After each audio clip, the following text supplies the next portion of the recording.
बिहार दरोगा या फिर जिसे कि हम लोग सब इंस्पेक्टर के नाम से भी जानते हैं, तो उसके प्रीवियस ईयर क्वेश्चन हम लोग डिस्कस करने वाले हैं। आपको थंबनेल देख करके भी पता चल गया होगा कि हम लोग प्रीवियस ईयर क्वेश्चन पेपर्स को डिस्कस करने वाले हैं। और यहाँ पे आपके सामने लिखा भी है कि प्रारंभिक परीक्षा 22 दिसंबर 2019 की द्वितीय पाली में जो हुई थी। तो अभी इस सीरीज में जो है हम लोग पहले द्वितीय पाली वाली देखेंगे और इसके बाद जो है हम लोग प्रथम पाली का देखेंगे। और आज जो है वो लगभग मैं 22 क्वेश्चंस डिस्कस करूँगा और उसके बाद इसके लिए नेक्स्ट वीडियो जब आएगी तो उसमें बाकी रिमेनिंग क्वेश्चंस को डिस्कस करेंगे। तो चलिए फिर हम लोग स्टार्ट करते हैं। इसमें सबसे पहला क्वेश्चन आपका आ जाता है कि ये कह रहा है कि निम्नलिखित को सुमेलित कीजिए, और इसमें आपका ऑप्शन दिया हुआ कि अहमदाबाद मिल हड़ताल।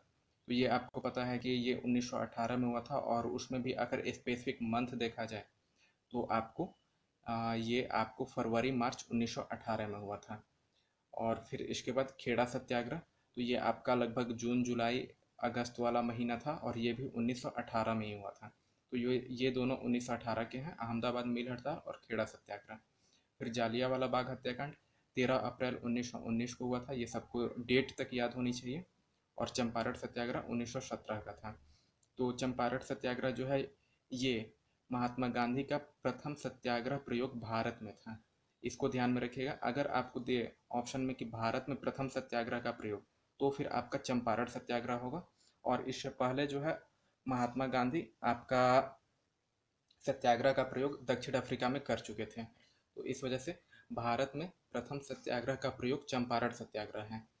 तो इस कालक्रम को याद रखिएगा। महात्मा गांधी के द्वारा मेनली अगर देखा जाए तो लगभग 7 के करीब आपको आंदोलन किए गए थे, जिसमें कि चंपारण सत्याग्रह इंडिया का पहला था।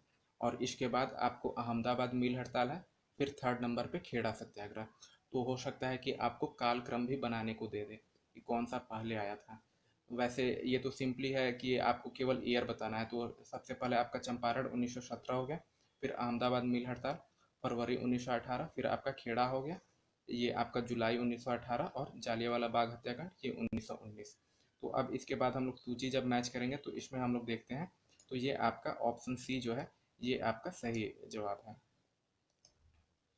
तो ये हो गया हमारा ऑप्शन सी। चलिए तो अब हम लोग आगे बढ़ते हैं सेकंड क्वेश्चन पे। सेकंड क्वेश्चन हमारा कह रहा है सेकंड क्वेश्चन हमारा कह रहा है भारत में दोबारा चीता लाने के लिए राष्ट्रीय बाघ संरक्षण अथॉरिटी, जिसको कि एनटीसीए के नाम से भी हम लोग जानते हैं, निम्नलिखित में से किस देश से चीता लाने की योजना बना रही है। तो चीता जो है वो हम लोग अफ्रीका से मंगा रहे हैं।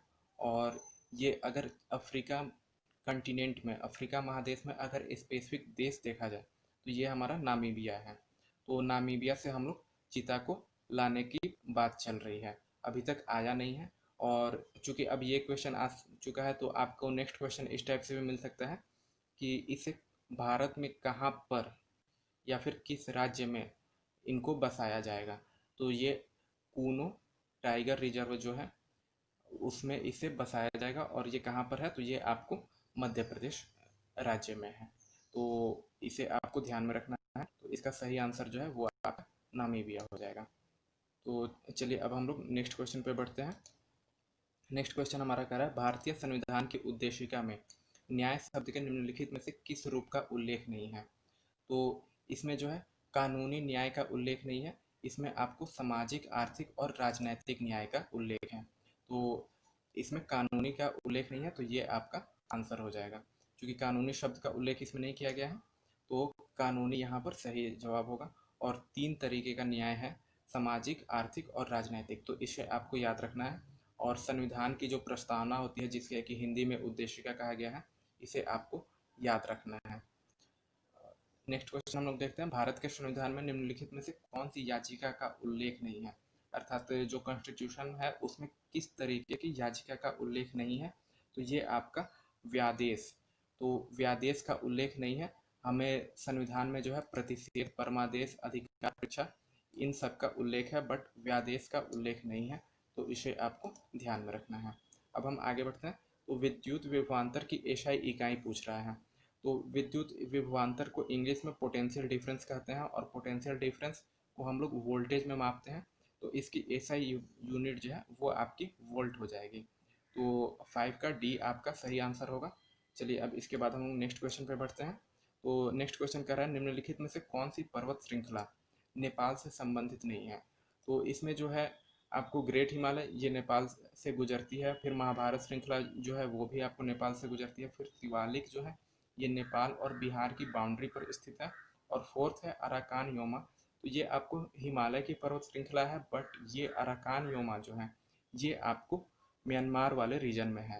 तो अराकान योमा जो है वो आपको नेपाल से संबंधित नहीं होगा, बल्कि ये म्यांमार से संबंधित है। तो ये आपका सही जवाब हो जाएगा अराकान योमा।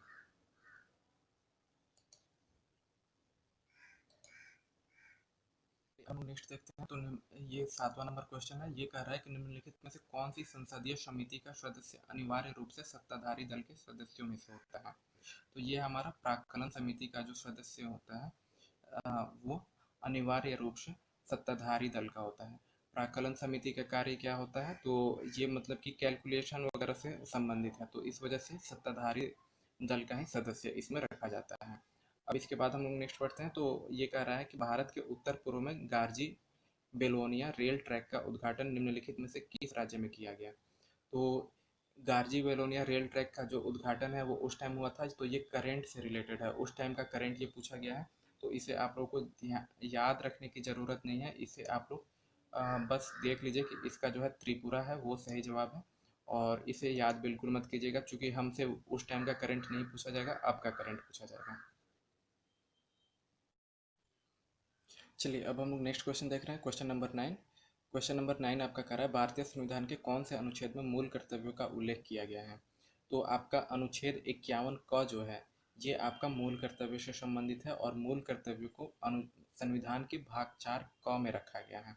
तो इसे भी याद रखिएगा, और इसके साथ साथ आपको ये भी याद रखना होगा कि ये स्वर्ण सिंह समिति की सिफारिश के अनुसार इसको शामिल किया गया है। तो आपको कमेटी नेम भी याद रखना होगा, कमेटी नेम हो गया स्वर्ण सिंह समिति।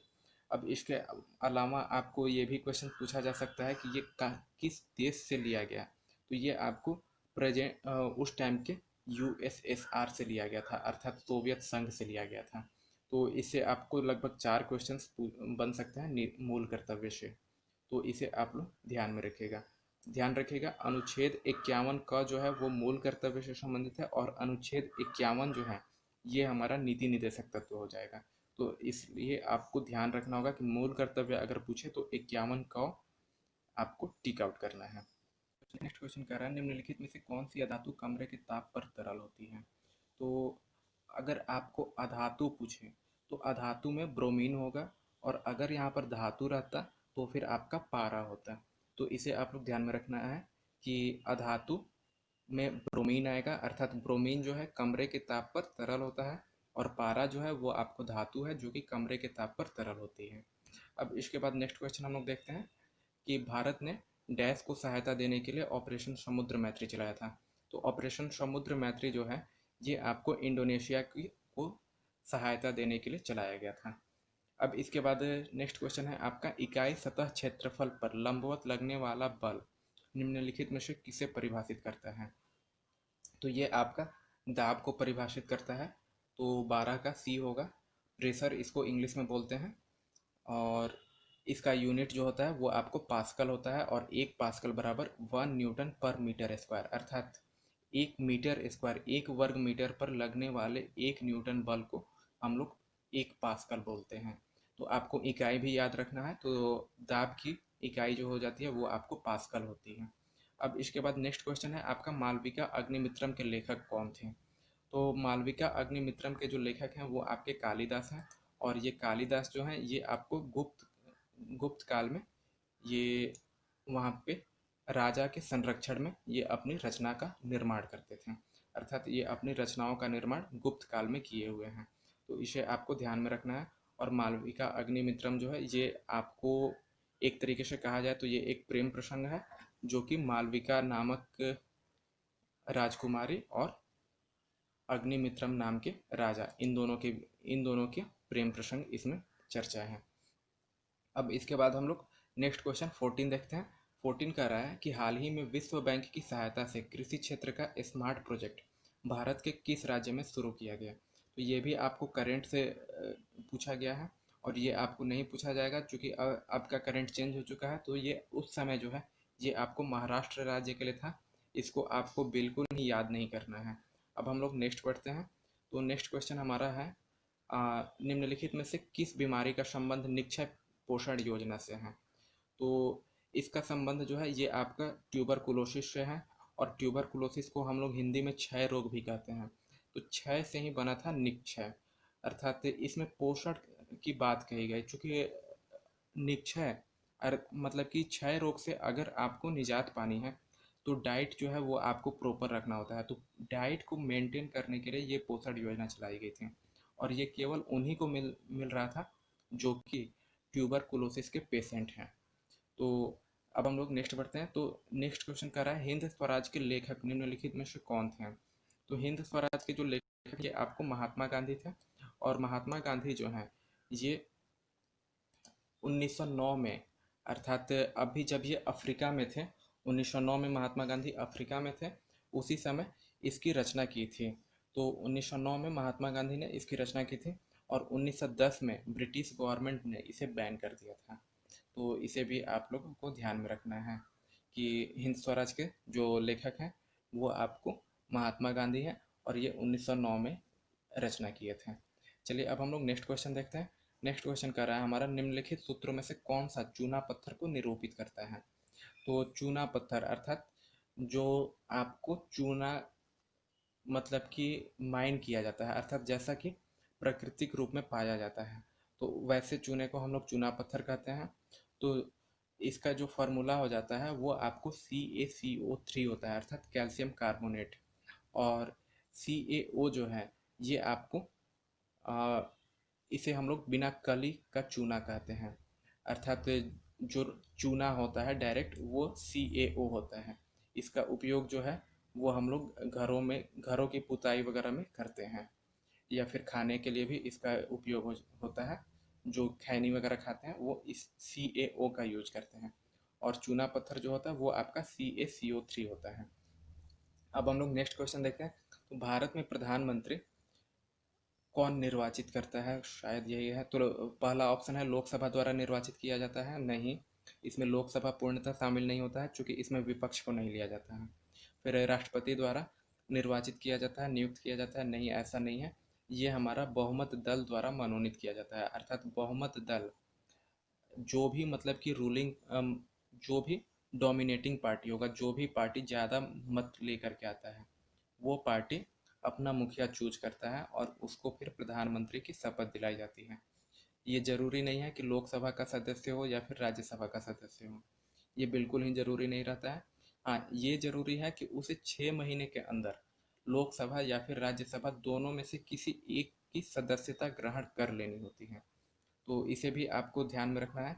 जो हमारे मनमोहन सिंह थे वो आपको जिस समय प्रधानमंत्री की शपथ लिए उस समय न तो लोकसभा के सदस्य थे और न ही राज्यसभा के सदस्य थे, बाद में इन्हें राज्यसभा का सीट दे दिया गया था। तो इसे आपको ध्यान में रखना है कि भारत का जो प्रधानमंत्री होता है वो लोकसभा में बहुमत दल द्वारा मनोनीत किया जाता है, अर्थात बहुमत दल चाहे तो किसी को भी, चाहे वो वोट कंटेस्ट किया हो या नहीं किया हो, इलेक्शन कंटेस्ट नहीं किया हो, तो उसे भी प्रधानमंत्री बना सकता है। चलिए अब हम लोग नेक्स्ट क्वेश्चन देखते हैं। 19 नंबर 19 नंबर हमारा कह रहा है 66वां सीनियर पुरुष राष्ट्रीय कबड्डी चैंपियनशिप 2019 किसने जीता? तो आपका उस समय का ये करंट था, ये आपको नहीं पूछा जाएगा। इस समय जो है गेम्स से आपको क्वेश्चन पूछे जाएंगे, तो जब इसका एग्ज़ाम डेट अनाउंस हो जाएगा तो उस टाइम आपको मिसलेनियस वाले प्लेलिस्ट में कुछ इम्पॉर्टेंट गेम्स वगैरह और कौन जीता ये सब उसमें मैं डिस्कस करूँगा। और अगर उस समय का ये देखा जाए तो उस समय जो है इंडियन रेलवे जीता था। तो 19 का आपका ए सही आंसर होगा। नेक्स्ट है कि सर चार्ल्स वुड का डिस्पैच या वुड प्रेषण भारतीय इतिहास में डैश के क्षेत्र में एक मील का पत्थर था। तो चार्ल्स वुड का डिस्पैच जो है इसको हम लोग वुड्स डिस्पैच के नाम से भी जानते हैं, और ये शिक्षा के लिए था, और ये 1854 में लागू हुआ था। तो 1854 में ये आया था और वुड्स डिस्पैच के नाम से जाना जाता, और ये शिक्षा के लिए था। तो 20 का बी आपका सही आंसर होगा। और नेक्स्ट क्वेश्चन देखते हैं हम लोग 21। और 21 का रहा है हमारा हीराकुंड बांध जिस नदी पर निर्मित है वह है। तो हीराकुंड बांध जो है ये आपको उड़ीसा राज्य में है और ये महानदी पर स्थित है। तो इसे आपको ध्यान में रखना है कि ये महानदी पर है और उड़ीसा राज्य में है। नेक्स्ट है आपका खमसीन निम्नलिखित में से किस देश की स्थानीय पवन है। तो खमसीन जो है ये आपको मिस्र की स्थानीय पवन है और स्थानीय पवन से रिलेटेड वीडियो आपको मिसलेनियस सेक्शन में पड़ी हुई है, वहाँ से आप लोग सारे पवनों के बारे में, स्थानीय पवनों के बारे में पढ़ सकते हैं। तो इस लेक्चर में हम लोग 22 क्वेश्चन ही डिस्कस कर रहे हैं। फिर नेक्स्ट जो इसका सेशन आएगा उसमें हम लोग बाकी रिमेनिंग क्वेश्चंस को डिस्कस करेंगे। ठीक है, थैंक यू।